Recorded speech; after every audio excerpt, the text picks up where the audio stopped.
नमस्कार, एक बार फिर आप सभी का स्वागत करता हूं, इस्तकबाल करता हूं। दोस्तों, आज बहुत बड़ा दिन, इस्लामाबाद टॉक। जी हां, पाकिस्तान में बातचीत, और इस बातचीत से क्या कुछ निकल के आता है, इस पर हमारी निगाहें टिकी हुई हैं और आप तक हम पल पल की रिपोर्ट पहुंचा रहे हैं। आप जानते हैं कि पश्चिम एशिया में जो कुछ हुआ, ईरान के ऊपर जिस ढंग से अमेरिका और इजराइल ने जंग थोपी, और उसके बाद आपने देखा कि ईरान जिस ढंग से रिलेटिएट किया, और उसके बाद परिस्थितियां दूसरी हो जाती हैं और इसमें ईरान काफी आगे बढ़ता हुआ दिखाई देता है। ईरान जिस ढंग से आगे बढ़ता हुआ दिखाई देता है, उसके बाद अमेरिका को यहां पीछे हटना पड़ता है। अमेरिका किसी भी ढंग से सीज फायर की तरफ बढ़ना चाहता है। अमेरिका सीज फायर की तरफ बढ़ने के लिए अपने एक साथी का इस्तेमाल करता है, और वो साथी है पाकिस्तान। पाकिस्तान के जरिए ईरान से बातचीत होती है, और उससे पहले पाकिस्तान, मिस्र, फिर तुर्की और सऊदी अरब, ये चार देश मिलकर बैठक करते हैं। चारों देशों के विदेश मंत्री बैठक करते हैं। सारे के सारे आते हैं इस्लामाबाद और यहां पर बातचीत होती है। इसके बाद फिर टास्क दिया जाता है कि किसी भी ढंग से ईरान को मनाया जाए कि ईरान यहां शांति वार्ता में, क्योंकि ईरान लगातार कह रहा था कि जब तक हमको अंतर्राष्ट्रीय गारंटी नहीं मिलेगी कि इसके बाद हमारे ऊपर किसी भी ढंग का युद्ध नहीं थोपा जाएगा, तब तक हम यहां बातचीत के लिए तैयार नहीं होंगे। लेकिन यहां बातचीत होती है, बातचीत ऐसी कि दोनों देशों के बीच, यानी पाकिस्तान और ईरान के बीच, ईरान का जो प्रतिनिधिमंडल है, ईरान का डेलीगेशन आ चुका है। लेकिन उससे पहले मैं बात कर रहा हूं, जब इस सीज फायर की तरफ बढ़ने वाली जो पूरी कोशिश थी, जिसमें पाकिस्तान ने काफी मुश्किल से ईरान को मनाने की कोशिश की, ईरान नहीं माना, तब चीन का साथ लिया गया, और चीन जब साथ आया पाकिस्तान के साथ, तब चीन की बात को मानते हुए ईरान ने साफ साफ कहा कि हमारी कुछ शर्तें हैं, उन शर्तों पर अगर बात आगे बढ़ानी हो तो फिर मैं आपके साथ बातचीत करने के लिए तैयार हूं, यानी अमेरिका के साथ, इजराइल के साथ बात करने के लिए तैयार हूं। अब यहां से कहानी दूसरी होती है। अभी आप तस्वीर देखिए, यहां जेडी वेंस अपने डेलीगेट्स के साथ आ रहे हैं। जेडी वेंस का स्वागत हुआ यहाँ इस्लामाबाद में, और उसके बाद फिर इनसे पहले कल रात को ही यहाँ जो एक विमान ईरान का आया, इस ईरान के विमान को पाकिस्तानी फाइटर जेट ने उसको पूरी सुरक्षा देते हुए ईरान से यहाँ तक लेकर के आए, और उसके बाद फिर यहाँ इसाक डार और आसिम मुनीर दोनों स्वागत के लिए पहुँचे थे। और देखिए, बागेर वहाँ पहुँचे, और फिर आसिम मुनीर और ये बागेर गालिबाफ से मुलाकात हुई, और इसके बाद फिर इंतजार था कि अमेरिकी डेलीगेट्स आता है तो फिर इसके बाद बात, और अमेरिकी डेलीगेट्स को आने में टाइम लग गया, देर हुई, क्योंकि आज सुबह 8 बजे से बातचीत होनी थी। अब बातचीत क्या होगी और कैसे होगी, इस पर सबकी निगाहें टिकी हुई हैं, और जहां बातचीत हो रही है उसकी विजुअल्स भी आप देख रहे हैं। अभी से थोड़ी देर पहले दोनों पक्षों ने अलग अलग ढंग से शहबाज शरीफ जो प्रधानमंत्री हैं पाकिस्तान के, उनसे मुलाकात की है। ईरानी डेलीगेशन ने भी पाकिस्तान के प्रधानमंत्री से मुलाकात की, और मुलाकात दर जेडी वेंस ने भी पाकिस्तान के प्रधानमंत्री से की। जेडी वेंस के साथ विटकॉफ और कुशनर दोनों आए हुए हैं। विटकॉफ और कुशनर आप जानते हैं कि दोनों वहां के राष्ट्रपति, अमेरिका के राष्ट्रपति डोनाल्ड ट्रंप के प्रतिनिधि हैं। कुशनर तो अमेरिका के राष्ट्रपति ट्रंप के दामाद लगते हैं, यानी सन इन लॉ हैं, और विटकॉफ एक व्यापारी हैं और रियल एस्टेट बिजनेस है, और माना जाता है कि रियल एस्टेट बिजनेस में खासकर डोनाल्ड ट्रंप के बेटे का जो बिजनेस है उसमें ये बहुत सारा काम खुद ही संभालते हैं, विटकॉफ संभालते हैं। कुशनर और विटकॉफ दोनों यहूदी भी हैं, यानी इजराइल के तरफ झुकाव इनका ज्यादा है, और ये मान के चलिए कि अमेरिका के झंडे के तहत इजराइल के दो प्रतिनिधि के रूप में ये दोनों दिखाई देंगे आपको। अगर इस ढंग से भी कहा जाए तो शायद ये गलत नहीं होगा। लेकिन दूसरी तरफ जेडी वेंस हैं जो खुद को कहते हैं कि मैं अमेरिकी राष्ट्रपति का प्रतिनिधि हूं और अपनी बात यहां रखने आया हूं, और उम्मीद करता हूं कि ईरान जो है वो यहां बहुत ही संजीदगी के साथ बातचीत को, इस वार्ता को आगे बढ़ाएगा। तो ईरान, लेकिन उससे पहले जब आया तो ईरान का जो जहाज है, जहाज का नाम रखा गया मिनाब 168 फ्लाइट, मिनाब 168 फ्लाइट्स, और उसमें जो तस्वीरें थी उन तस्वीरों को आपने देखा सुबह से इसी चैनल पे। उन तस्वीरों में वो बच्चियां जिनकी मौत हो गई इस हमले में, और ये तस्वीर देखिए, ये जहाज के अंदर की तस्वीर। इस जहाज का नाम रखा गया मिनाब 168 फ्लाइट, और इस फ्लाइट की तरफ से यहाँ सबसे पहले, और यहाँ ईरान ने साफ साफ कहा कि सबसे पहले मैं चाहूँगा कि अमेरिकी डेलीगेट्स जो है वो इसके लिए माफ़ी मांगे, सॉरी कहे कि ये जो काम किया गया है अमेरिका और इजराइल की तरफ से, इतने मासूम बच्चियों की जान ले ली गई, ये सरासर गलत है। और इसलिए गालिब आपको देखिए आप इसी प्लेन में और यहाँ दुख जताते हुए वो नज़र आ रहे हैं। तो ये डेलीगेशन जो अमेरिका का डेलीगेशन आया, और उसके बाद फिर उससे पहले ईरान का डेलीगेशन आ चुका, और इस बीच बातचीत के लिए मंच बिल्कुल तैयार है। बातचीत कैसे हो रही है ये भी आपको बता दूं। दोनों पक्षों के साथ अलग अलग पाकिस्तान का पक्ष बात कर रहा है, यानी पाकिस्तान के 4 जो इनके प्रतिनिधि हैं, पाकिस्तानी प्रतिनिधि, वो पहले ईरान के साथ, उसके बाद अमेरिका के साथ। ईरान की जो बातचीत है उसको पूरा का पूरा, यानी आप समझ लीजिए कि दोनों जो डेलीगेशन है ईरान का और अमेरिका का, दोनों अभी एक साथ एक मंच पे नहीं है, दोनों अलग अलग जगह पे अलग अलग कमरे में हैं। और उसके बाद दोनों के बीच बातचीत का जो मुख्य जरिया जो है वो पाकिस्तान है। पाकिस्तान दोनों की बातों को एक साथ एक मंच पे लाने की कोशिश कर रहा है। दोनों के बीच कितनी, और ये भी माना जा रहा है कि ये बातचीत आज पूरी नहीं हो पाएगी, ये कल रविवार को भी बातचीत चलेगी। इससे पहले पूरा का पूरा इस्लामाबाद छावनी में तब्दील है, और बिल्कुल कर्फ्यू जैसा आलम है। हाई लेवल डेलीगेट्स को यहां पर, और उसमें भी 3 देशों के साथ चल रहे जंग को, जिसमें 2 देश एक साथ हैं, इजराइल और अमेरिका, और सामने है ईरान। पश्चिम एशिया, वेस्ट एशिया को कैसे तबाही से बचाया जाए, उसके लिए अमेरिका और ईरान को यहां बुलाया है पाकिस्तान ने।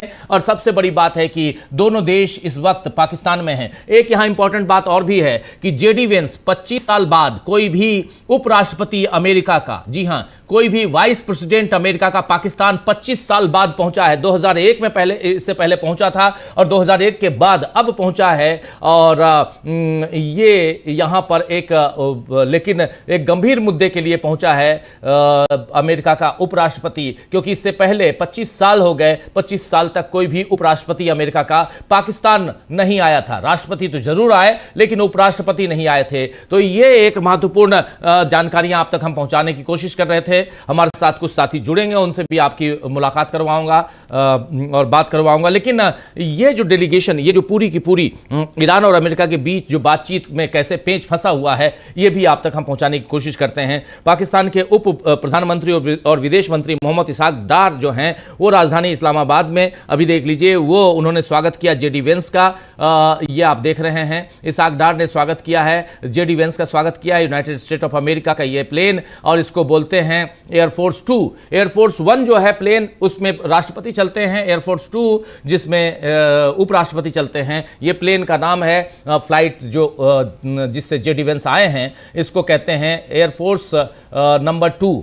हमारे साथ प्रशांत टंडन जी जुड़ गए हैं। प्रशांत जी, आपका स्वागत करता हूं इस कार्यक्रम में, और बहुत इंपॉर्टेंट डे आज का, बहुत ही महत्वपूर्ण दिन प्रशांत जी। और थोड़ी देर में पाकिस्तान से भी हमारे साथी जुड़ेंगे, उनके पास भी चलेंगे। और आपसे प्रशांत जी समझना चाहता हूं, पाकिस्तान में जो कुछ है सूरत हाल, सीधे पाकिस्तान से हम आप तक पहुंचाएंगे। लेकिन सबसे पहले प्रशांत जी, इस पूरी हलचल, पूरी जो बातचीत अभी निकल के आएगी, उससे पहले आप क्या कुछ देखते हैं यहाँ पे? प्रशांत जी, बहुत कुछ रख चुका हूं मैं, लेकिन क्या कुछ आपको नजर आता है यहाँ पे? देखिए, ये बातचीत ऐतिहासिक है और पूरी दुनिया की निगाह इस पे है।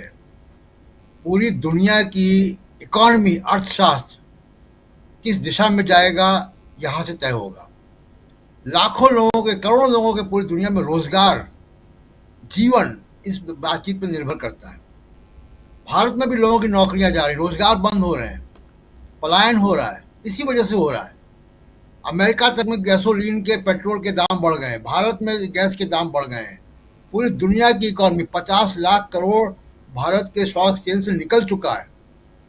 तो इस पूरे युद्ध की जो छाया है, वो शायद ही कोई दुनिया का देश हो जो इससे बचा हो, और इसलिए ये बातचीत बहुत महत्वपूर्ण है, पूरी दुनिया की निगाह है। और एक बात मैं कहना चाहता हूँ राजीव जी, बहुत ऐतिहासिक क्षण है दुनिया के लिए। ये बातचीत इस्लामाबाद में नहीं, नई दिल्ली में हो रही होती, अगर प्रधानमंत्री मोदी युद्ध के 48 घंटे पहले इजराइल न गए होते तो मोदी जी ने इजराइल में जाकर मेडल लेकर नेतन्याहू को फोन करके बाद में अपनी क्रेडिबिलिटी खराब कर ली, वरना ये बातचीत भारत में हो रही होती और भारत का डिप्लोमेटिक प्रोफाइल पूरी दुनिया में बढ़ता। तो ये बहुत ही रेखांकित करने वाली बात है कि ये इस्लामाबाद में बातचीत हो रही है, ये नई दिल्ली में भी हो सकती थी। ये हमारे सरकार की, प्रधानमंत्री मोदी की अदूरदर्शिता की वजह से इस्लामाबाद में ये हो रही है, जो पाकिस्तान के लिए एक, जिसको कहें कि एक ऐतिहासिक क्षण उनकी डिप्लोमेसी में पहली बार आया है। दूसरा कि अब मैं बातचीत का रूपरेखा आपने तय कर बता दी कि पहले बातचीत पाकिस्तानी लोगों के साथ होगी, उसके बाद जो माहौल बनेगा वो जो है फिर दोनों पक्ष साथ में आमने सामने बात करेंगे। ईरान इस बातचीत में बहुत तैयारी से आया है। एक तो परसेप्शन वाली बात है, जो कि उसने पहले ही उसने अपने जहाज का नाम रख के और सबसे आगे की सीट में जो बच्चे मारे गए अमेरिकी हमले में, उन बच्चों की तस्वीरों से उसने पूरी दुनिया का ध्यान खींच लिया अपनी तरफ, कि वो बातचीत में किस मानसिकता से और किस बैगेज के साथ आ रहा है, किस विचारधारा के साथ आ रहा है। तो एक तो इमोशनल जो क्वेश्चन है वो ईरान ने आगे रखा है। तैयारी के साथ मैं इसलिए कह रहा हूँ कि दो नई बातें आई हैं राजीव जी, शर्तें आई हैं। एक, लेबनान को भी इंक्लूड किया जाए, जिसके बारे में विवाद है और अमेरिका ने विवाद खड़ा किया है। पाकिस्तान के प्रधानमंत्री अपने ट्वीट में लेबनान का जिक्र कर चुके थे, और वो 10 पॉइंट जो ईरान ने दिए, जिसको कि डोनाल्ड ट्रंप ने भी शेयर किया अपने सोशल मीडिया हैंडल पे, उसमें भी लेबनान का जिक्र था। बाद में अमेरिका मुकर गया। तो लेबनान में सीज फायर के एक्सटेंशन की बात है। दूसरी एक नई डिमांड आपने देखी होगी कि फ्रोजन एसेट रिलीज किए जाए जी, जो ईरान के फ्रोजन, जो सील कर दिए गए एसेट्स हैं वो किए जाए। वो क्या है? ये नई डिमांड आई है। ये क्या है? ये 1989 से लेकर अब तक समय समय पर अमेरिका ने बैंक अकाउंट इनके बंद किए हैं ईरान के, जिसमें लगभग 150 बिलियन डॉलर फंसा हुआ है ईरान का। उसमें कुछ रियल एस्टेट भी हैं। अमेरिका के ही मैनहट्टन में एक बहुमंजिला इमारत भी है जो ईरान सरकार की है, वो भी अमेरिका के कब्जे में है। ये खबर है इसमें प्रशांत जी कि 7 बिलियन डॉलर इन्होंने रिलीज कर दिया है, तभी ईरानी डेलीगेशन पहुंचा है यहाँ पे। 7 billion dollar they have released already. हाँ, तो ये देखिए, जो कॉन्फिडेंस बिल्डिंग मेजर है वो जरूरी होता है, लेकिन 7 बिलियन डॉलर अगर रिलीज किया है तो इसका मतलब है कि वो ईरान की इस एजेंडे को पे कोई ना कोई एक सहमति है कि हाँ, ये फ्रोजन अकाउंट है और ये फ्रोजन एसेट्स को रिलीज करना चाहिए। ये अलग अलग देशों में है, साउथ कोरिया में है, चाइना में है। इसका कोई हम वो भी दे सकते हैं डिटेल कि जैसे साउथ कोरिया में 7 बिलियन डॉलर तो साउथ कोरिया में अकेले, 6 बिलियन इराक में है, 20 बिलियन डॉलर के एसेट्स चीन में है, और 1.5 बिलियन के जापान में, और 1.5 बिलियन के लगभग लक्समबर्ग में। तो इस तरीके से 150 बिलियन डॉलर का मामला है। ये भी ईरान ने उठाया है, जिसको आपने बताया कि 7 बिलियन डॉलर रिलीज किया है। तो ये अच्छी बात है, इससे बातचीत का माहौल बनता है। ईरान किस तैयारी से आया है देखिए, इसीलिए जो ये फ्रोजन एसेट्स है, ईरान के डेलीगेशन में आपने बताया कि अब्बास अराक्ची हैं और गालिबाफ हैं, उनके स्पीकर हैं, और उनका जो प्रोटोकॉल है वो उपराष्ट्रपति के आसपास का है, इसलिए उनको भेजा गया है, और अब्बास अराक्ची हैं। उसके अलावा देखिए, उनके सेंट्रल बैंक यानी उनके रिजर्व बैंक के जो हेड है, गवर्नर, वो भी साथ में है। सिक्योरिटी और लीगल एक्सपर्ट्स भी साथ में हैं। डिप्टी मिनिस्टर लीगल और इंटरनेशनल अफेयर्स भी साथ में है, यानी कानून के जानकार, वित्त मामलों के, फाइनेंस के जानकार, टेक्नोक्रेट्स, तमाम लोग वहाँ पे गए हैं। और ताकि वो अलग अलग कमेटियाँ बनेंगी, उन कमेटियों में बड़ा डिटेल जो रिप्रेजेंटेशन ईरान की तरफ से जाएगा, उसके लिए बहुत 70 लोगों का डेलीगेशन गया है। वो 70 लोगों में दो सामने जो बड़े वीआईपीज हैं, उसके अलावा जो बाकी 68 लोग हैं वो सब्जेक्ट एक्सपर्ट्स गए हैं। जी वो सब्जेक्ट एक्सपर्ट्स जो हैं वो बहुत डिटेल बातचीत रखेंगे। इसलिए मैंने कई बार कहा है आपके प्रोग्राम में कि ईरान जो है वो बार्गेनिंग में और नेगोशिएशंस में बहुत मंझा हुआ खिलाड़ी है। तो बहुत बारीक नेगोशिएशंस वहाँ पे होंगे, और जैसा आपने संकेत दे दिया है, ये आज खत्म नहीं होगा, ये कई दिन चल सकता है।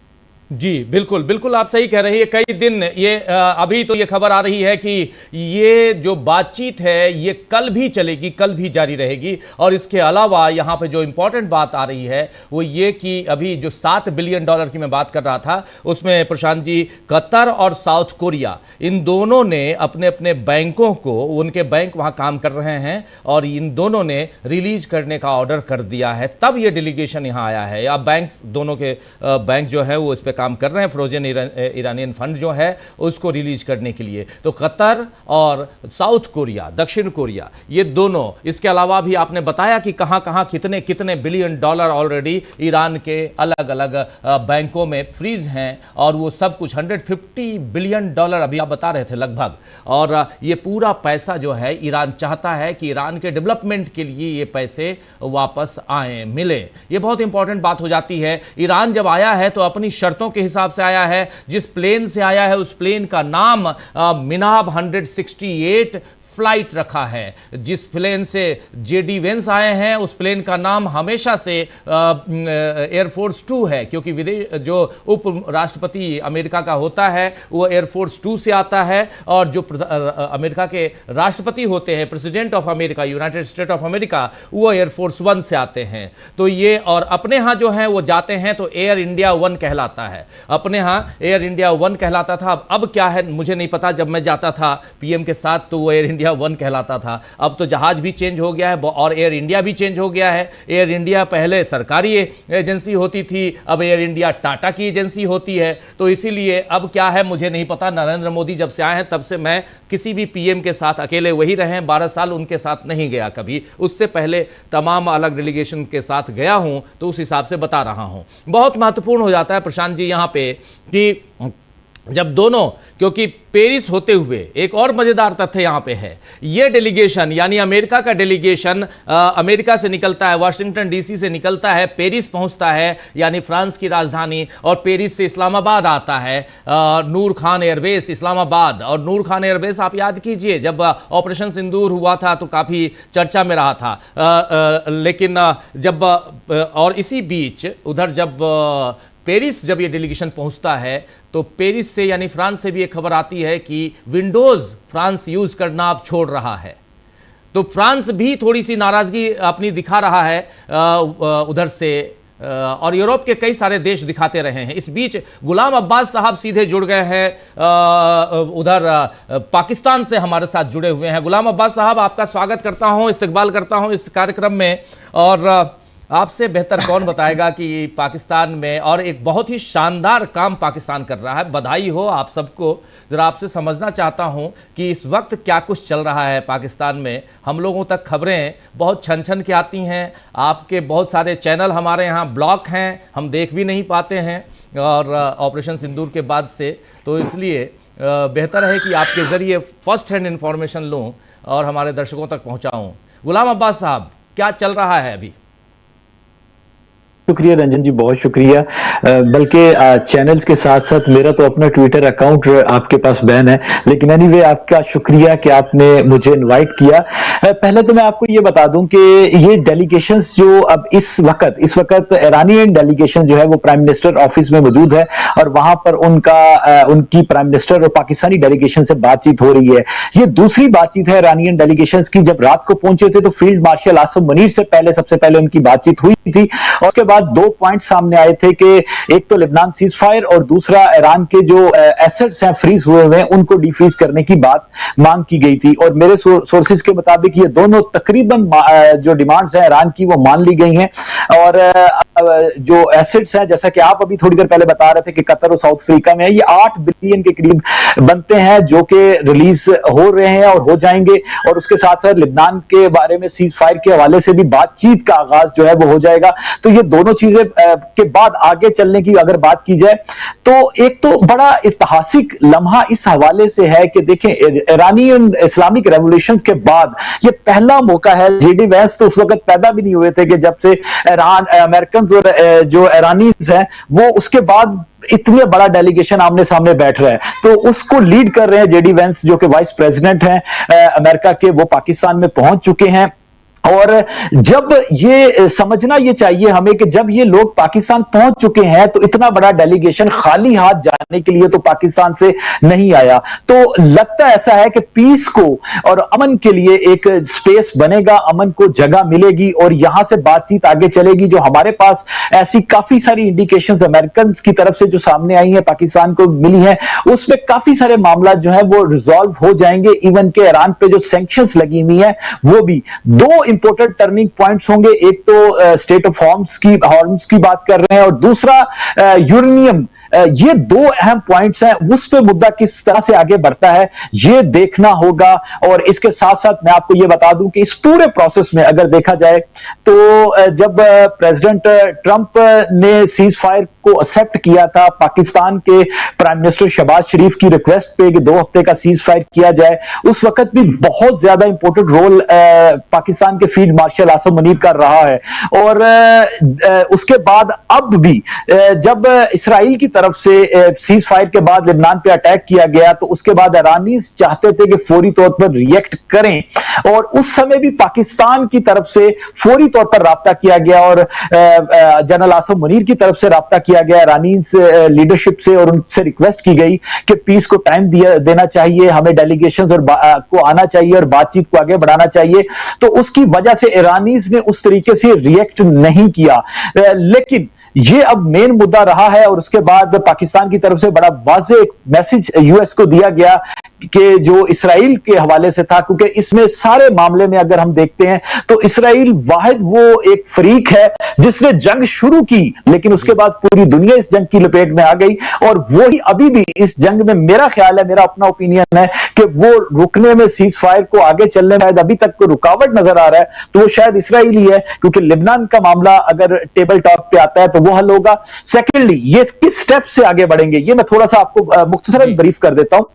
एक तो यह है कि पहले ईरानियन लीडरशिप की बातचीत तो पाकिस्तान से शुरू हो गई है, ये पहले पाकिस्तानी लीडरशिप से बातचीत होगी, दोनों डेलीगेशंस की अलग अलग। उसके बाद ये टेबल पे बैठेंगे और ऐतिहासिक लम्हा होगा कि जब यूएस और ईरान टेबल पे बैठा होगा और पाकिस्तान की लीडरशिप उसमें मौजूद होगी मीडिएशन के लिए और फिर बातचीत होगी। और अगर ये बातचीत आगे पॉजिटिव एंगल से बढ़ती है तो इस फ्यूचर में हम आगे आज शाम में या कल तक ये देख सकते हैं कि ईरानियन और यूएस की डायरेक्ट अलग 1-on-1 भी मीटिंग्स जो है वो भी पॉसिबल है। तो ये सारा प्रोसेस जो है वो आगे चलेगा और बिलाशुबा पूरी दुनिया को इसके लिए दुआ करनी चाहिए कि दुनिया में अमन हो, पीस हो, क्योंकि जंग से तो हालात सुधरते नहीं और जंगों से तो हालात खराब ही होते हैं। तो एक मौका मिला है पाकिस्तान की इस्लामाबाद जो राजधानी है वहां पर, जो इस वक्त पूरी दुनिया के लिए स्पॉटलाइट में है। जी जी जी जी जी अब्बास साहब, जरा ये समझाइए कि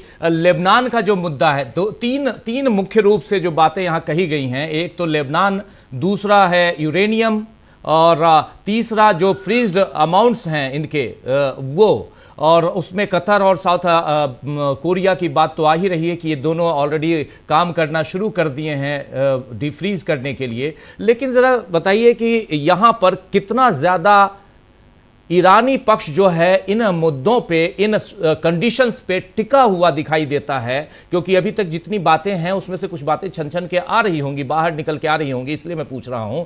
और जो 10 कंडीशंस ईरान के रखे गए थे सीज फायर के समय और जिसको डोनाल्ड ट्रंप ने कहा था कि हाँ इसको बेस बनाकर हम टॉक को आगे बढ़ाएंगे, लेकिन बाद में व्हाइट हाउस की प्रवक्ता ने बोला कि ये डस्टबिन में फेंके जाने लायक है।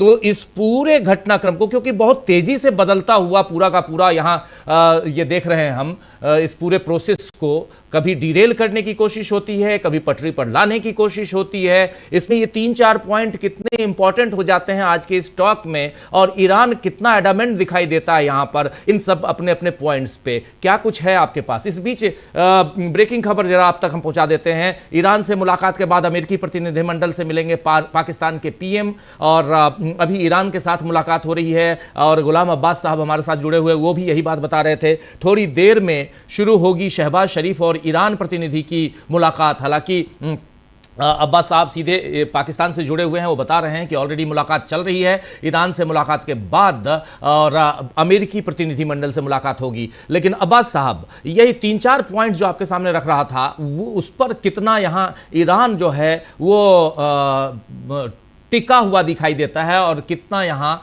अमेरिका से क्या खबरें आ रही हैं अमेरिकी प्रतिनिधिमंडल से?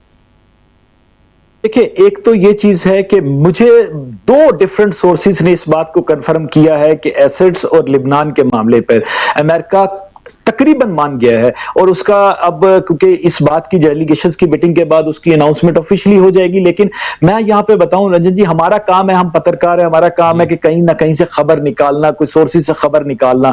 लेकिन इतनी अरसे से हम 25-26 साल से ये जर्नलिज्म कर रहे हैं, लेकिन ये एक ऐसा मौका है कि जब हम जिससे भी बात करते हैं तो वो पाकिस्तान की डिप्लोमेटिक जो सोर्सेज हैं हमारे, हम उनसे भी बात करते हैं खबर निकालने के लिए, तो वो कहते हैं कि इस वक्त पीआर कैंपेन नहीं चल रही, हम जो कोई ऑफिशियल होगा सिर्फ वही बता पाएंगे, और वो बिल्कुल इस बारे में कोई इंफॉर्मेशन जो है वो बाहर देने को तैयार ही दिखाई नहीं देते। लेकिन बहरहाल हमारा काम है, हम खबर की सुराख में लगे हुए हैं और निकालने की कोशिश कर रहे हैं। मेरे 2 सोर्सेज इस बात को कंफर्म कर रहे हैं कि लेबनान और जो फ्रीज एसेट्स हैं, इसके ऊपर जो है वो अमेरिका की तरफ से ग्रीन सिग्नल तकरीबन आ चुका है। इसके ऊपर लेबनान के ऊपर बातचीत भी स्टार्ट हो जाएगी, और जो फ्रीज एसेट्स हैं ईरान के, वो भी। और उसके बाद अगला जब ये बैठेंगे तो अगली मेन चीजें जो, जैसा कि आपने खुद बताया, यूरेनियम का मामला है, स्टेट ऑफ आर्म्स का मामला है, उसके अलावा ईरान पे सैंक्शंस हैं।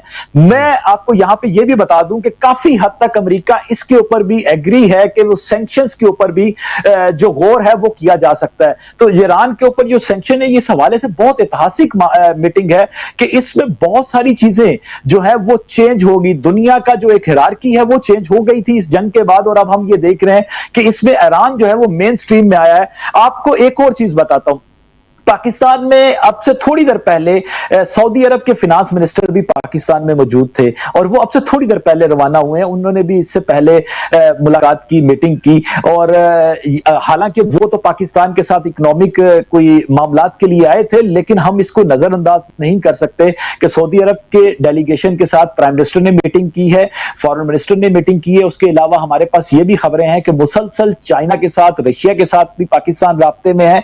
और ये सारी जो पूरी दुनिया में इस वक्त इस्लामाबाद वर्ल्ड डिप्लोमेसी का मरकज बना हुआ है, इसमें पाकिस्तान मुख्तलिफ कंट्रीज प्रॉपर इन्वॉल्व है। इजिप्ट और टर्की तो ऑलरेडी है, कतर है, और बाकी कंट्रीज भी हैं। तो इस हवाले से एक एक कदम फूंक के रखा जा रहा है कि किसी ना किसी तरीके से ये बातचीत आगे बढ़े और सीज फायर जो है वो मुस्तकिल सीज फायर की तरफ जाए और जंग बंदी जो है वो सामने आए। हाँ, बाकी बात यह है कि यूरेनियम और ये जो मेन हॉट टॉपिक होगा वो यही होगा, जो स्टेट ऑफ आर्म्स है और यूरेनियम है।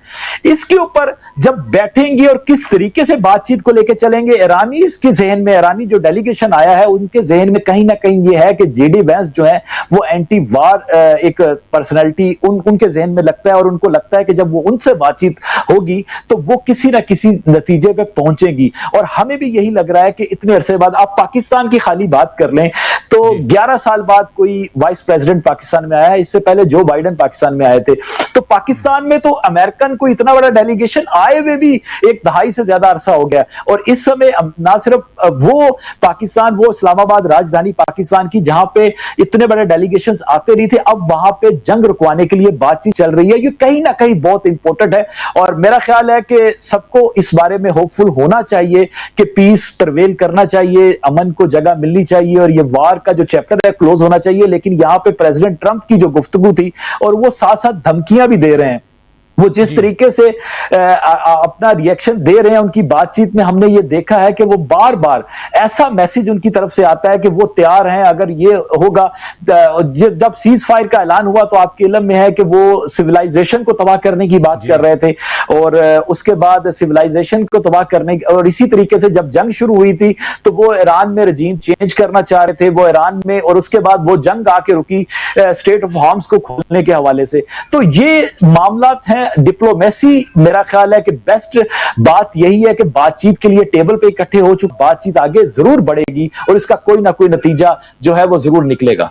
जी अब्बास साहब थोड़ा बने रहिए, आप जल्दी से प्रशांत टंडन जी के पास आता हूं। प्रशांत जी को जरा स्क्रीन पे ले आए। प्रशांत जी, ओवरऑल अभी आप गुलाम अब्बास साहब को आप सुन रहे थे, डिप्लोमेसी और वो भी चरम पे, बिल्कुल टॉप पे, और पाकिस्तान उसमें सेंटर पॉइंट में, और उसमें ईरान की जो 10 डिमांड है, कंडीशंस हैं, वो 10 डिमांड्स में से बहुत कुछ यहाँ पर, और जिस पर मोरलेस अमेरिका सहमत होते हुए अपना एक्सेप्टेंस दिखाते हुए नजर आता है। कैसे देखा जाए इसको? बातचीत जो ईरान का नेगोशिएशन स्किल है, जिसमें बहुत दिनों से मैं बात कर रहा हूँ, इंटरनेशनल रिलेशंस के और इंटरनेशनल स्टडीज़ के तमाम स्टूडेंट्स को, स्कॉलर्स को इसको ऑब्जर्व करना चाहिए कि ईरान कैसे नेगोशिएट करता है। एक ऐसा मुद्दा फ्रोजन एसेट्स का जो कहीं पिक्चर में नहीं था, और यहाँ वो आए, और अभी अब्बास साहब बता रहे हैं कि, और आपने भी बताया कि $7 बिलियन उन्होंने रिलीज भी करवा लिया, मतलब लगभग 1000 करोड़ रुपए उन्होंने रिलीज भी करवा लिया। तो ये एक ईरान के पास नेगोशिएटिंग स्किल बहुत शार्प है उनकी, और इसीलिए वो इतना लंबा डेलीगेशन लेकर आए हैं। और दूसरी बात ये कि यूरोप, चाइना, रशिया सब इस बातचीत में कहीं ना कहीं शामिल है। वो कैमरे के लेंस में नहीं है, लेकिन वो शामिल है इस बातचीत में, और उनके बयान आ रहे हैं। अभी यूके के प्राइम मिनिस्टर 3-4 दिन का दौरा करके मिडल ईस्ट से गए हैं वापस, और वो इसी बातचीत की भूमिका जो है वो बन रही है। और वो किस लिए बन रही है? देखिए, ईरान जो टेबल पर रख रहा है वो बहुत इंपॉर्टेंट है। वो वेस्ट एशिया सिक्योरिटी फ्रेमवर्क को टेबल पर रखने जा रहा है, जिसमें मामला केवल लेबनान का नहीं होगा, फिलिस्तीन का मामला भी होगा, उसमें अमेरिकन बेसिस का मामला भी होगा। वो एक बड़ा फ्रेमवर्क वहाँ पे तय होने जा रहा है, और जाहिर सी बात है कि ये दुनिया की इकॉनमी को प्रभावित करता है, इन्फ्लुएंस करता है। इसलिए चाइना, यूरोप और सबकी निगाहें इस पे हैं, सबके इन्फ्लुएंस हैं इस बातचीत में। इसलिए ये बातचीत, पहली बात की ऐसा नहीं होगा कि ये अब्रप्टली ख़त्म हो जाए। ये बातचीत होगी, कोई ना कोई इसका एक सिरा निकलेगा, आगे की बातचीत का कोई ना कोई लीड पॉइंट्स आएंगे, और एक कुछ एक्सपर्ट टीम्स बनेंगी। लेकिन जो बड़ा मुद्दा है कि वो West Asia security framework, Hormuz का फ्रेमवर्क, ये सब चीज़ें ईरान टेबल पे रख रहा है। हम लोग डिस्कस कर चुके हैं कि ईरान हॉर्मुज़ से अभी तो पूरी तरीके से बंद है। जब वो आंशिक बंद थी तब भी $140 मिलियन रोज कमा रहा था, जो उसकी कमाई 28 फरवरी से पहले ज़ीरो थी। तो ये सब चीज़ें जो हैं, वो फ्रेमवर्क जो है वेस्ट एशिया सिक्योरिटी फ्रेमवर्क, ये बहुत इम्पोर्टेंट होगा, जो कि तय हो जाएगा। कुछ ना कुछ इसमें जो है प्रोग्रेस इस बातचीत में होनी है। जी जरा अब्बास साहब, जरा हॉर्मुज का नाम बार बार हम लोग ले रहे हैं, और इधर स्ट्रेट ऑफ हॉर्मुज, और उसको लेकर पिछले दिनों लगातार डोनाल्ड ट्रंप के काफ़ी बयान आए हैं, और बयान आज भी उन्होंने दिया सुबह सुबह कि हॉर्मुज को अगर नहीं खोलता है ईरान तो फिर हम दूसरा अपना स्टाइल, अंदाज जो हमारा होगा वो दूसरा होगा, सीधे धमकाने के अंदाज में, और धमकाते हुए कभी पटरी पे आने की कोशिश करते हैं, कभी धमकाते हैं। अभी आप भी बता ही रहे थे, और हम लोग लगातार देख भी रहे हैं कि डोनाल्ड ट्रंप का एक अलग अंदाज रहता है। हॉर्मुज कितना इंपॉर्टेंट है, और उसमें भी ईरान के डेलीगेट्स, मैं समझ रहा हूं कि बहुत सारी चीज़ें जो है वो निकाल पाना मुश्किल होता है, लेकिन फिर भी हॉर्मुज को लेकर ईरान का जो डेलीगेशन है, या ओवरऑल ईरान का आज की तारीख में जब ये बातचीत की शुरुआत हो रही है, क्या कुछ रुख है उनका हॉर्मुज को लेकर ईरान का?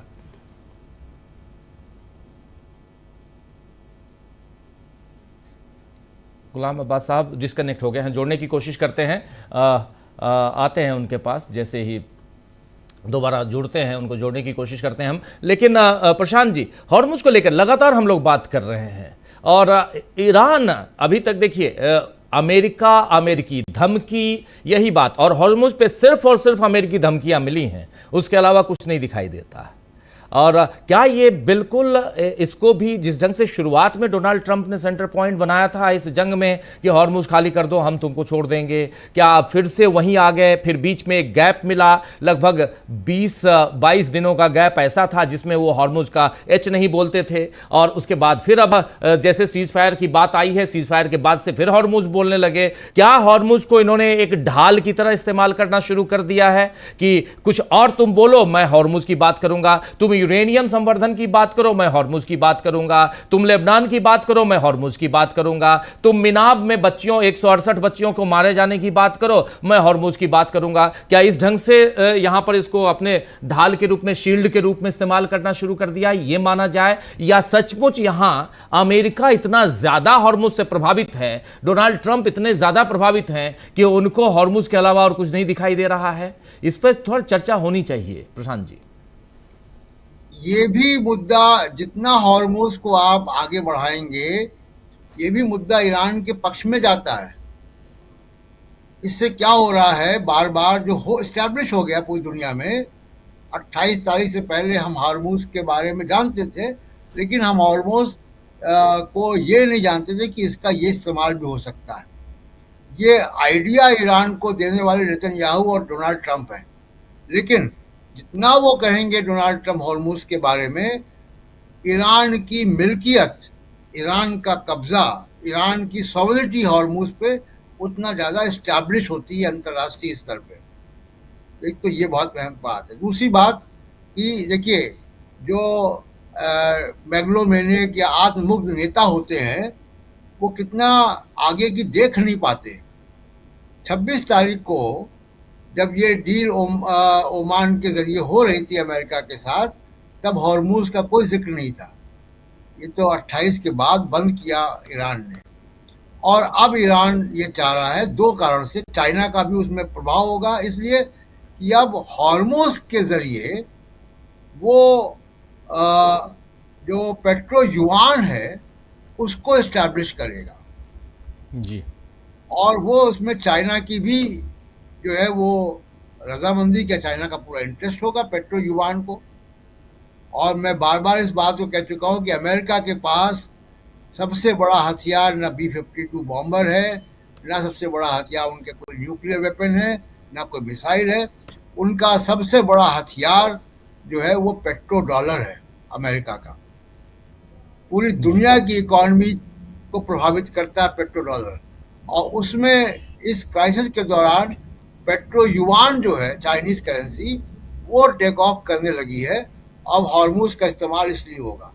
दूसरा चीज़ कि एक हंसी मजाक में ही शायद कहा होगा, लेकिन ये बात भी आई है ईरानी फॉरेन मिनिस्टर की तरफ से कि हम भूल गए कि माइन हमने कहाँ लगाई थी जी, या माइन जहाँ पे लगाई थी वो खिसक गई हवा, पानी के झोंक उससे, लहरों से। तो ऐसा होता नहीं है। माइन लगाई तो उसकी मॉनिटरिंग होगी, उसका कहीं ना कहीं मैपिंग होगी, और वो माइन IRGC के बोर्ड के जरिए लगाई गई हैं। और ईरान ने अगर कुछ शिप, जिसमें भारत के भी शायद 4 शिप शामिल है, अगर उन ईरान ने इन शिप्स को पास करवाया है इस युद्ध के दौरान भी, तो ईरान के लोगों को ये मालूम है कि माइंस कहाँ पे है। और हॉर्मुज का जो प्रोटोकॉल है वो ये है, फिर से बता दो दर्शकों को, कि जब आजकल हॉर्मुज में अगर कोई जहाज एंट्री करता है और उसको ईरान जो है वो हरी झंडी देता है, परमिशन देता है कि आप निकलिए, तो उसके ब्रिज पर, यानी जहाँ पे कैप्टन जो है वो नेविगेट करता है जहाज को, उस ब्रिज पर ईरानी फौज का एक अफसर बैठता है। वो गाइड करता है कि किस कोऑर्डिनेट पे जहाज को चलाना है, किस स्पीड पे चलाना है, कहाँ पे कितना मोड़ना है, कितना सीधे जाना है। तो यानी ईरान को पता है कि वो माइंस कहाँ पे हैं। वो ट्रम्प साहब जो है उन्होंने उस हंसी मजाक को बहुत ही गंभीरता से ले लिया, तो ये भी बात है। लेकिन हॉर्मोस पे अब एक नई जो है वो हम देखेंगे कि एक फ्रेमवर्क बनेगा और ईरान उसको एक रेवेन्यू का जरिया, ईरान अपने आप को ग्लोबल इकोनॉमी से दोबारा जोड़ने का जरिया हॉर्मोस देख रहा है, इसलिए वो उस पर कॉम्प्रोमाइज नहीं करेगा। हाँ, अमेरिका को कुछ ना कुछ देगा, लेकिन नेगोशिएशंस की आर्ट यही होती है कि आप कुछ ना कुछ वापस भी दें। तो शायद वो वेस्ट एशिया सिक्योरिटी फ्रेमवर्क में, किसी और ऑयल एसेट्स में, किसी और चीज़ में वो अमेरिका को कुछ ना कुछ ऑफर भी करेगा, ताकि अमेरिका को वो बातचीत में इंगेज रखे। ईरान की स्ट्रेटजी बहुत साफ दिखाई दे रही है। वो चाहता है कि अमेरिका थिएटर ऑफ वॉर से हट जाए और ईरान को सऊदी अरब पे, यूएई पे, कुवैत पे, कतर पे हमले नहीं करने हैं। उसका मेन टारगेट जो है वो इजराइल है। तो इसलिए वो चाहता है कि अमेरिका इस वॉर थिएटर से हट जाए, और ये वो गारंटी तमाम सारी दे सकता है कि हम कहाँ कहाँ हमले नहीं करेंगे, और ये कोई ना कोई एक वेस्ट एशियन सिक्योरिटी का एक फ्रेमवर्क जो है वहाँ से इवॉल्व करने की कोशिश ईरान करेगा। जी हाँ जी। जी जी, बिल्कुल बिल्कुल, आप सही कह रहे हैं कि एक फ्रेमवर्क यहाँ से, और ये एक दूसरा जो फ्रेमवर्क है उसका मंच यहाँ तैयार, उसी फ्रेमवर्क की बात जो हम लोग कर रहे हैं उसी के लिए मंच तैयार है। इस्लामाबाद टॉक, इस्लामाबाद इस वक्त बिल्कुल तैयार है बातचीत के लिए। ईरानी पक्ष की एक मुलाकात ऑलरेडी रात को आने के बाद हुई। गुलाम अब्बास साहब हमारे साथ जुड़े हुए थे, वो बता रहे थे दूसरी मुलाकात अभी से थोड़ी देर पहले उसकी शुरुआत हो चुकी है, और वो भी पाकिस्तान के प्रधानमंत्री शहबाज शरीफ के साथ मुलाकात। इसके बाद फिर इस बातचीत की शुरुआत होगी, अमेरिकी डेलीगेशन की मुलाकात भी, और दोनों डेलीगेशन अलग अलग पाकिस्तान के साथ बातचीत करेंगे। दोनों के पक्ष एक साथ मिलेंगे, दोनों की कुछ बातें मिलेंगी, जिसको फिर एक साथ बैठकर एक टेबल पे, यानी ये बातचीत इतना आसान नहीं है कि बिल्कुल 2 मिनट में बातचीत खत्म हो जाए या 2 घंटे में खत्म हो जाए। हो सकता है कि ये आज से लेकर कल भी, कल से लेकर परसों तक चले, लेकिन ये बातचीत एक सही दिशा में जाए, इसकी उम्मीद सब कर रहे हैं। और इधर नेटवर्क की तकलीफ, दिक्कत उधर से आ रही है पाकिस्तान से, इसलिए वो जुड़ नहीं पा रहे हैं दोबारा। गुलाम साहब, हमारी कोशिश है कि जैसे ही नेटवर्क ठीक हो जाए, सुधर जाए, तो उनको हम जोड़ लेंगे। इस बीच यूनाइटेड नेशन के सेक्रेटरी जनरल, महासचिव एंटोनियो गुटेरेस का बयान भी सामने आया है। एंटोनियो गुटेरेस कह रहे हैं यहाँ पे, यूएन सेक्रेटरी जनरल, की सभी पक्ष इस कूटनीतिक अवसर का फायदा उठाएं और अच्छी मंशा के साथ एक स्थायी और व्यापक समझौते की दिशा में बातचीत करें, जिससे कि तनाव कम हो और फिर से संघर्ष की स्थिति न बने। अंतर्राष्ट्रीय विवादों के शांतिपूर्ण समाधान का कोई विकल्प नहीं है, और यह पूरी तरह अंतर्राष्ट्रीय कानून, जिसमें संयुक्त राष्ट्र चार्टर भी शामिल है, के अनुरूप होना चाहिए। जी हां, यूनाइटेड नेशन चार्टर, संयुक्त राष्ट्र चार्टर, यह बहुत महत्वपूर्ण हो जाता है। 4 अलग अलग चार्टर्स हैं जिसमें हेग समझौता भी है, उसके अलावा आप जानते हैं संयुक्त राष्ट्र का भी है। तो ऐसे अलग अलग चार्टर हैं जिसमें दुनिया में शांति कैसे स्थापित की जाए उसकी बात हुई है। लेकिन दुनिया में शांति स्थापित करने में सबसे बड़ा रोल अगर किसी को निभाना है, तो वो रोल जो है वो हर देश के जो राष्ट्राध्यक्ष होते हैं उनको निभाना है। आप कोई भी संस्था क्यों ना बना लें प्रशांत जी, लेकिन अगर एक देश का राष्ट्रपति, चूंकि वो ताकतवर है, तो दूसरे देश के राष्ट्रपति को रात में सोए हुए उसकी बीवी के साथ उठा के ले आता है, और एक देश का राष्ट्रपति दूसरे देश के सुप्रीम लीडर को दिन दहाड़े मार डालता है। एक देश का राष्ट्रपति, एक देश का प्रधानमंत्री मिलकर 168 बच्चियों की हत्या कर देता है। तो फिर कहां से यूनाइटेड नेशन काम करेगा, या दूसरे समझौते कहां से काम करेंगे, जब आप समझौतों को सिर्फ और सिर्फ तोड़ने का काम करेंगे। तस्वीरें साफ बयां कर रही हैं कि क्या कुछ ईरान में हुआ है, लेकिन ईरान यहां से फिर भी पीछे हटने को तैयार नहीं है। ईरान लगातार इस बातचीत के राह पे भी आगे बढ़ के आया है। देखिए, सबसे बड़ी चीज कि अगर जंग में मुझे ढकेलोगे तो जंग करने के लिए हम तैयार हैं, बातचीत के लिए बुलाओगे, बातचीत के लिए तैयार हैं। यहां से ईरान कहां दिखाई देता है आपको प्रशांत जी? जी, देखिए ईरान ने दिखा दिया दुनिया को कि वो वेस्ट एशिया की अब्बास साहब आ गए हैं। लीडरशिप। प्रशांत जी थोड़ा रोकना चाहूंगा। अब्बास साहब का नेटवर्क बीच में डाउन हो जाता है, उनको जाना भी है, जल्दी से इन्हीं के पास आता हूं। अब्बास साहब, जरा आपसे समझना चाहता हूं कि यहां पर हॉर्मुज का जिक्र मैं कर रहा था, सेंटर पॉइंट में हॉर्मुज को लाना, इसका क्या मायने निकाला जाए, और उसमें भी डोनाल्ड ट्रंप बार बार एक शील्ड के रूप में हॉर्मुज को इस्तेमाल कर रहे हैं इस पूरे 39-40 डेज के जो इस जंग को देखा जाए तो वो लगातार बीच में हॉर्मुज को भूल जाते हैं, फिर कहते हैं कि जो नेटो कंट्रीज है वो देखे, जिनको हॉर्मुज से लेना देना है वो जाने, हॉर्मुज खाली करवाए, लेकिन फिर वो हॉर्मुज पे आ जाते हैं। क्या कारण हो सकता है? देखिए, एक तो दुनिया की ऑयल इकोनॉमी के लिए अहम तो है, इंपोर्टेड तो है, और ईरान ने नब्ज पकड़ी इस पूरी वॉर में, जो इसराइल ने स्टार्ट की और उसके बाद अमेरिका बीच में आया, और इसराइल अभी भी स्पॉइलर का रोल ही अदा कर रहा है। कहीं ना कहीं उसने जब ये बातचीत किसी मुद्दे पे पहुंचने वाली थी तो उन्होंने लिबनान पे अटैक कर दिया।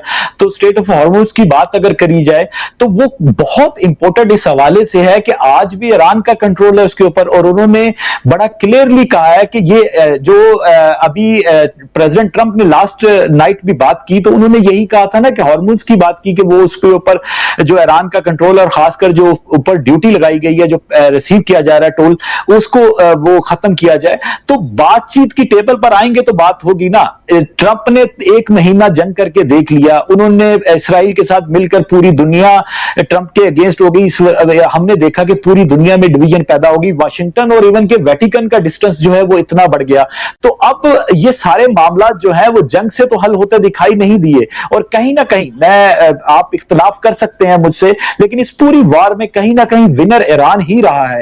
ईरान देखें, ईरान के साथ आज तक अमेरिकन की जितनी बातचीत भी हुई वो खुफिया बातचीत होती रही, डिप्लोमेसी चलती रही, जिनीवा में बातचीत चल रही थी कि अचानक से इसराइल ने अटैक कर दिया। लेकिन अब खुल के इतना हाई लेवल डेलीगेशन अगर उनके सामने बैठने लगा है, और जब ईरानीज बैठेंगे, ईरान के डेलीगेशन में 70 मेंबर डेलीगेशन में, आप बिलीव करें कि कोई ऐसा बंदा नहीं होगा किसी जो डिफरेंट सेगमेंट का, किसी ऐसे सेगमेंट का ना मौजूद हो।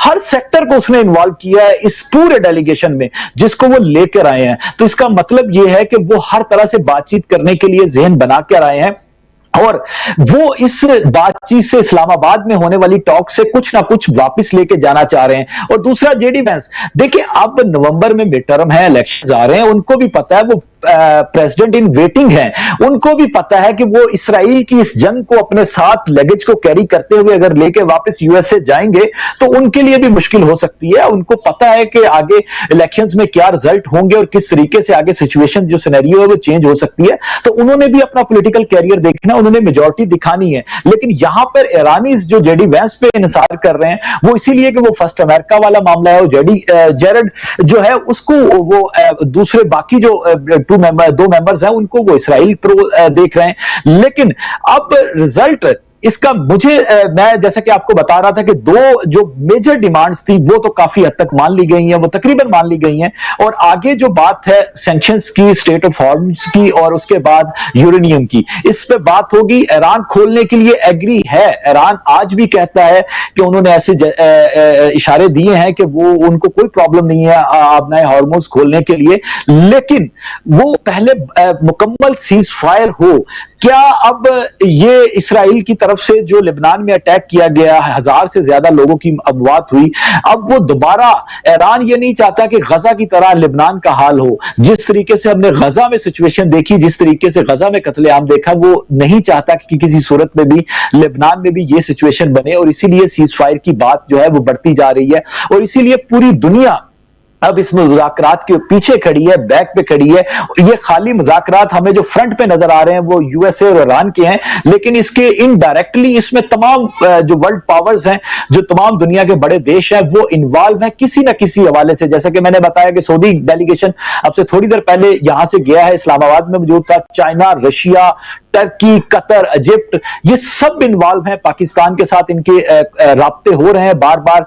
कल ही यूके के प्राइम मिनिस्टर मिनिस्टर ने भी पाकिस्तान के प्राइम मिनिस्टर से दोबारा बातचीत की है। तो किसी न किसी एंगल से पूरी दुनिया ये पाकिस्तान के ऊपर अभी ये भरोसा रख के बैठी हुई है कि वो बातचीत को इस तरीके से आगे लेके चल दें कि दुनिया में ये अमन हो, ये सीज फायर जो है वो परमानेंट सिचुएशन की तरफ मूव हो और हम आगे देखें कि ये जंग किसी न किसी हद तक जाकर खत्म हो।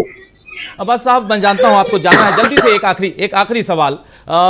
इजराइल को यहां क्या देखते हैं? जबकि टॉक की बात, सीज फायर की बात हुई, इजराइल ने एक बड़ा हमला किया, इतने लोगों की मौत हो गई लेबनान में, और अभी भी इजराइल यहां पर अपने आप को खुले तौर पे पीछे लाता हुआ नहीं दिखाई देता है। क्या अमेरिका और इजराइल के रास्ते अलग होते हुए दिखाई देते हैं यहां पे, या अंदर खाने दोनों एक ही हैं? और इस स्टॉक पे कितना असर पड़ेगा? और अब्बास साहब, स्टॉक पे कितना असर इजराइल का पड़ेगा? जी, इजराइल का रोल जो है वो स्पॉइलर का है सर। ये तो बड़ी एक क्लियर बात मैंने आपको अभी बताई कि वो स्पॉइलर का रोल प्ले कर रहा है इस समय भी। और वो अब जो यूएस मीडिया के अनुसार हम तक खबरें पहुंची हैं उसमें ये चीज हुई है कि कल प्रेसिडेंट ट्रंप और नेतन्याहू के दरमियान जो बातचीत थी उसमें काफी तलखी भी हुई, और उसमें काफी मामला जो है वो ट्रंप भी इस हवाले से फ्रस्ट्रेटेड तो हैं कि ये अब वो जिस जंग में फंस गए हैं जो उनकी जंग नहीं थी, और उसमें इतना नुकसान भी करवा चुके हैं, अमेरिकन इकोनॉमी का भी बुरा हाल करवा रहे हैं, तो अब उससे निकलना कैसे है, सेफ पैसेज कैसे लेना है। तो अब मैं ये कि इसराइल और अमेरिका के ताल्लुकात खत्म हो जाएं या बहुत पीछे चले जाएं ये शायद ना हो, लेकिन मुझे लगता है कि ट्रंप किसी ना किसी तरीके से नेतन्याहू को ये मनवा लेंगे कि वो अब कम से कम लेबनान के मामले में जो है वो टेबल टॉक पे आए और सीज फायर की तरफ जाए। लेकिन वो स्पॉइलर था, और वो मुझे ये भी लगता है कि वो स्पॉइलर आगे भी रहेगा, वो असरअंदाज होगा, क्योंकि इस टॉक्स में किसी भी तरीके से डायरेक्ट उसकी इन्वॉल्वमेंट नहीं है। पाकिस्तान इसराइल को रिकॉग्नाइज ही नहीं करता, पाकिस्तान की तरफ से उनसे बातचीत हो ही नहीं सकती और ना हो रही है। तो इसलिए यूएस के ही वाया आगे मैसेज जो है वो कन्वे हो रहा है। और जब सीज फायर का 2 वीक का जो ऐलान हुआ था उसके बाद भी अमेरिकन ने ही ये रिस्पॉन्सिबिलिटी ली थी कि वो इसराइल से बात करके उनको भी एग्री करेंगे, और जिसके बाद नेतन्याहू ने ये ऐलान किया। और ये मैं आपको बता दूं कि ये पहले फाइनल हुआ था, लेबनान इस सीज फायर में शामिल था, और ये प्रेसिडेंट ट्रंप के लेवल पर इसको एग्री किया गया था, जिसके बाद प्राइम मिनिस्टर शहबाज शरीफ ने ट्वीट में लेबनान का जिक्र किया था। लेकिन उसके बाद अमेरिका पीछे हटा इजराइल के प्रेशर की वजह से। अब मजीद प्रेशर, अगर अमेरिका इजराइल के किसी प्रेशर में आता है तो उसका नुकसान अमेरिका को अपनी राजनीति में भी नजर आएगा, क्योंकि नवंबर में मिड टर्म है और JD Vance waiting in president है। जी जी, बहुत बहुत शुक्रिया अब्बास साहब इस चर्चा में जुड़ने के लिए। बहुत बहुत शुक्रिया आपका, बहुत शुक्रिया, आपने वक्त निकाला, बहुत शुक्रिया। प्रशांत जी, अभी हम लोग सुन रहे थे, अभी अब्बास साहब अपनी बात रख रहे हैं, और चूंकि पाकिस्तान में जो कुछ चल रहा है उस पर पैनी निगाह उनकी है, और इससे बेहतर और क्या हो सकता है कि पाकिस्तान से जुड़े हमारे साथी गुलाम अब्बास साहब, जिन्होंने बहुत सारे अलग अलग ढंग से इस टॉक को हम किधर जाते हुए देखते हैं इस पर अपने विचार भी रखे, और वहाँ जो कुछ चल रहा है वो भी बताया। ज़रा आपसे समझना चाहता हूँ, जो हम लोग पहले भी चर्चा कर रहे थे, और उसमें अब यहाँ से जबकि पाकिस्तान एक इम्पॉर्टेंट भूमिका में, एक इम्पॉर्टेंट, देखिए इस चीज़ को भले किसी भी रूप में लोग चाहें खारिज नहीं कर सकते हैं। आप आज की तारीख में यू कांट इग्नोर पाकिस्तान, इसलिए क्योंकि चर्चा हो रही है, वेदर यू लव मी और hate me, you can't ignore me, ये पाकिस्तान कह सकता है और बहुत गर्व के साथ कह सकता है। इसलिए ज़रा समझना चाहता हूँ आपसे कि क्या यहाँ पर इस वार्ता को की सफलता की ओर जाते हुए आप देखते हैं, इस वार्ता को सफल होते हुए देखते हैं आप? अभी बातचीत की शुरुआत नहीं हुई है। बातचीत होना और अमेरिकी उपराष्ट्रपति का इस्लामाबाद आना, ईरानियन डेलीगेशन का विदेश मंत्री और उनके स्पीकर पार्लियामेंट के वहां पे आना 70 लोगों के साथ, ये अपने आप में बड़ी कामयाबी है। और कल ये काफी संभावना है, कल ये दोनों देश आमने सामने भी बैठेंगे। आज पाकिस्तान के लोगों के जरिए बैठ रहे हैं, लेकिन कल आमने सामने बैठेंगे। तो ये अपने आप में एक बड़ी उपलब्धि है दुनिया के लिए, और बड़ी एक राहत की बात है कि यहाँ पे बच्चे मारे जा रहे थे, यहाँ पे औरतें मारी जा रही थी, जहाँ पूरी दुनिया की इकॉनमी जो है वो अस्त व्यस्त है। आपके हमारे घरों के आसपास जो गैस एजेंसियां वो लाइनें लगी हुई हैं आज भी, और तमाम लोग जो महंगी गैस की वजह से दुकानें बंद करके अपने घरों में जा रहे हैं, ये सब लोगों के लिए बड़ी राहत की बात है। तो ये बातचीत का होना अपने आप में एक बड़ी बड़ी कामयाबी है। और निश्चित तौर पे देखिए, पाकिस्तान का डिप्लोमेटिक प्रोफाइल बड़ा है। और अगर आप दिल्ली की सड़कों पे राजीव जी निकलेंगे तो आज भी आपको कहीं ना कहीं किसी बिजली खंबे पे या किसी दीवार पे आपको G20 का पुराना पोस्टर लगा हुआ मिल जाएगा, विश्व गुरु। जी। तो यूरोप शामिल है पीछे के दरवाजे से, चीन शामिल है, अमेरिका और ईरान आमने सामने है, पाकिस्तान में हो रही है बातचीत, और हमारे विश्व गुरु चुनाव का प्रचार कर रहे हैं वेस्ट बंगाल में। तो ये एक बड़ी अपॉर्चुनिटी अदूरदर्शिता की वजह से खोई है। मैं बार बार कहूंगा कि ये तस्वीरें देखकर मुझे बहुत अच्छा नहीं लग रहा। ये इस्लामाबाद की जगह ये बातचीत दिल्ली में होती, निश्चित तौर पर दिल्ली में होती, अगर प्रधानमंत्री नरेंद्र मोदी युद्ध शुरू होने के 48 घंटे पहले इजराइल न गए होते। अपनी ऑब्जेक्टिविटी को उन्होंने खत्म न किया होता। भारत की जो दशकों पुरानी विदेश नीति है, उस विदेश नीति से वो हटे नहीं होते। तो सबसे बड़ी बात तो देखिए राजीव जी वहां पे ये हो गई कि भारत ने अपनी क्रेडिबिलिटी जो है उसको खुद मोदी जी ने जो है वो नुकसान पहुंचाया। अब यहां से एक बात ये है कि कौन क्या लेकर जाता है। तो ईरान का डेलीगेशन तो देखिए दो चीजें लेकर अभी जा रहा हो। एक, उसने जहाज का नाम रखा मिनाप, जी। वो स्कूल जहाँ पे बच्चे मारे गए, और उस स्कूल की जो शहीद बच्चे हैं उनकी तस्वीरों को जहाज की सबसे आगे की सीट पर उनकी तस्वीरें लेकर वो गए। एक बड़ा स्पष्ट मैसेज उन्होंने अपनी जनता को दे दिया कि वो किस एटीट्यूड के साथ और किस मंसूबे के साथ अमेरिका के साथ बातचीत में जा रहे हैं। तो दूसरी बात, जो ईरान लेकर लौट रहा है, ईरान का डेलीगेशन, वो $7 बिलियन जो उसके फंसे हुए थे, 150 बिलियन में से 7 बिलियन लेकर जा रहा है। तो एक डेफिनेट आउटकम है उसके पास। अब जेडी वेंस क्या लेकर जाते हैं, जो कि जिनको चुनाव लड़ना है, जिनके अध्यक्षता में चुनाव हो। प्रशांत जी, वो बिना लिए हुए आया ही नहीं है, प्लेन पे चढ़ा ही नहीं है। ईरानी डेलीगेशन उनका था, पहले वो जो फ्रीज किया हुआ है उसको खोलो पहले।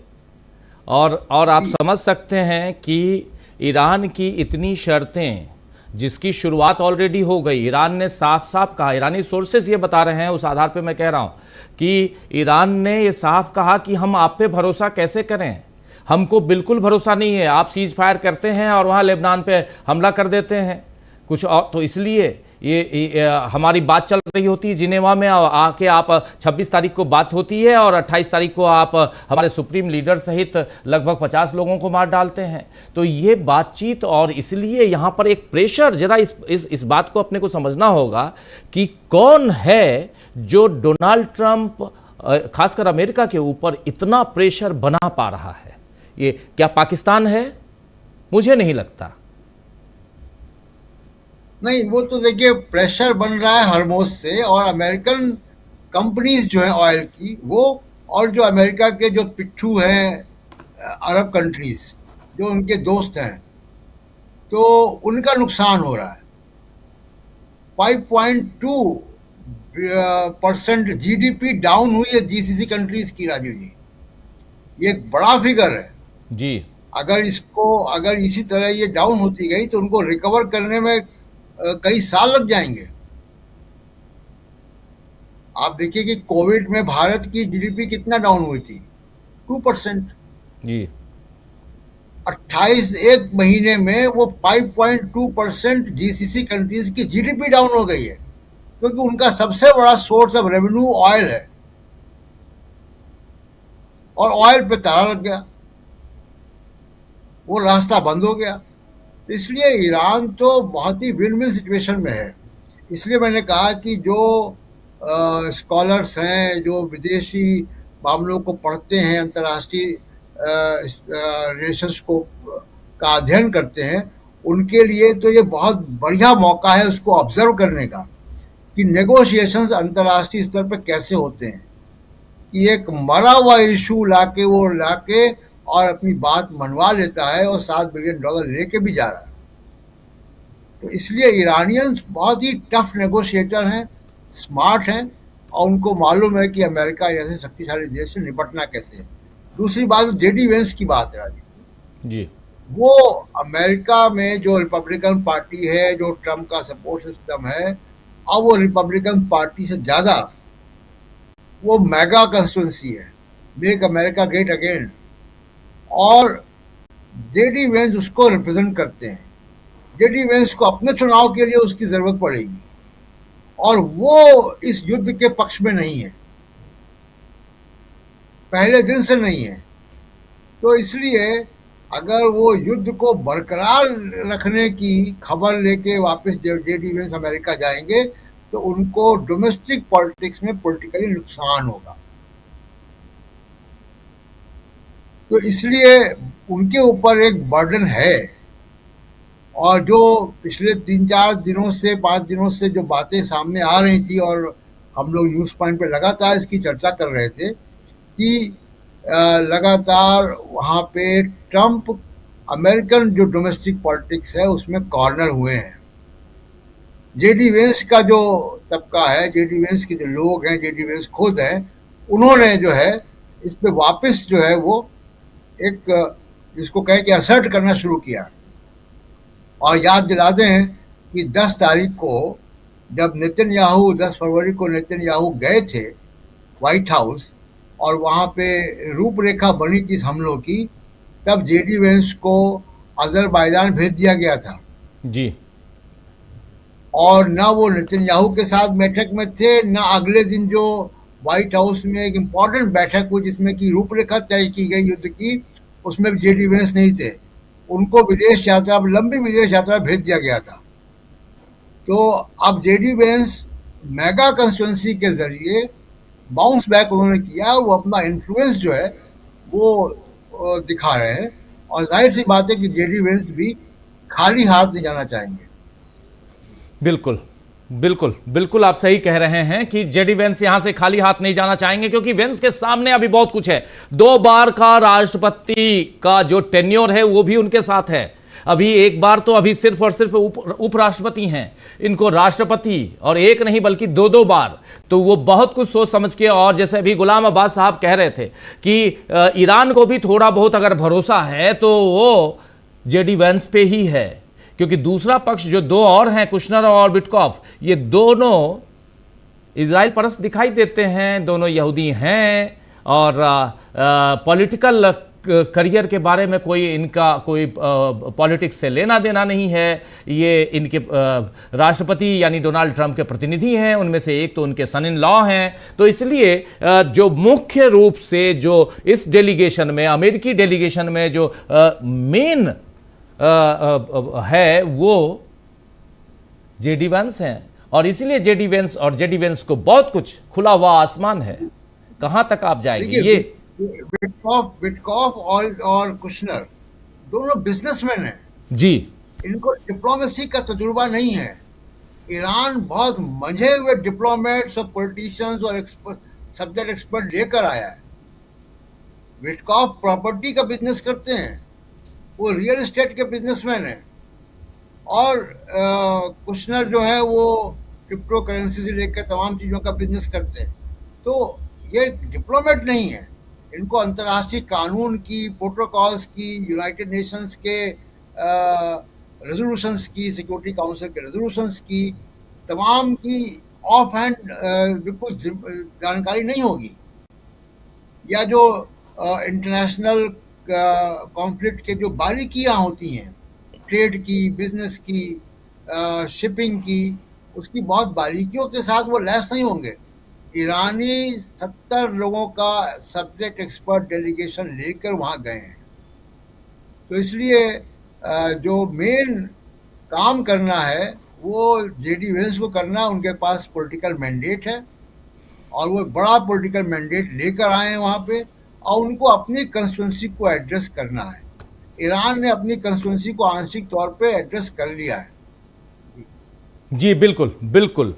ईरान और इधर अमेरिका, इन दोनों के बीच इस्लामाबाद टॉक, इस्लामाबाद में बातचीत, और इस बातचीत से क्या निकल के आता है। इस वक्त ईरानी डेलीगेशन की बात हो रही है। शहबाज शरीफ जो वहाँ के पाकिस्तान के प्रधानमंत्री हैं उनके साथ, इसके बाद फिर और वहाँ पर ईरान जो है वो अपनी तमाम बातें, तमाम शर्तें रख रहा है सीधे तौर पे। एक फौरी मुलाकात पहले हो चुकी थी, लेकिन उसके बाद ये मुलाकात बहुत मायने रखती है। शहबाज शरीफ के सामने ईरानी डेलीगेशन तमाम बातों को रख रहा है, अभी की जो खबर आ रही है, और इसके बाद फिर अमेरिकी डेलीगेशन की मुलाकात होगी इधर से पाकिस्तान के प्रधानमंत्री के साथ दोबारा, और इसके बाद ये टॉक आगे बढ़नी है। इस चर्चा को यहां तक के अपडेट के साथ इस चर्चा को यहीं समाप्त करते हैं प्रशांत जी हम लोग, और इसके बाद फिर 4 बजे दोबारा हम मौजूद रहेंगे, और तब तक और भी बहुत कुछ डेवलपमेंट के साथ आप तक हम आएंगे। तो एक छोटा सा ब्रेक लेते हैं, लगभग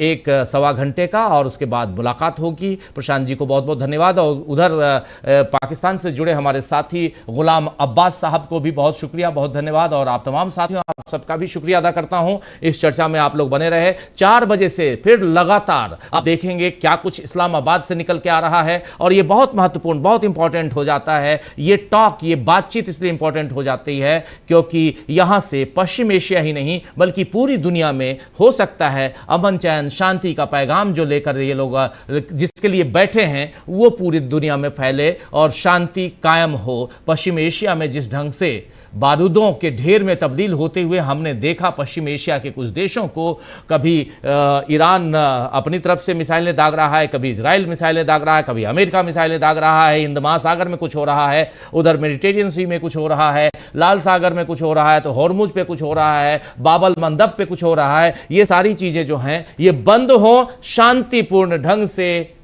पूरी दुनिया चले, यही उम्मीद है, और इन सब के बीच आज की बातचीत बहुत इंपॉर्टेंट है। 4 बजे दोबारा मिलते हैं, तब तक मुझे दीजिए इजाजत। नमस्कार।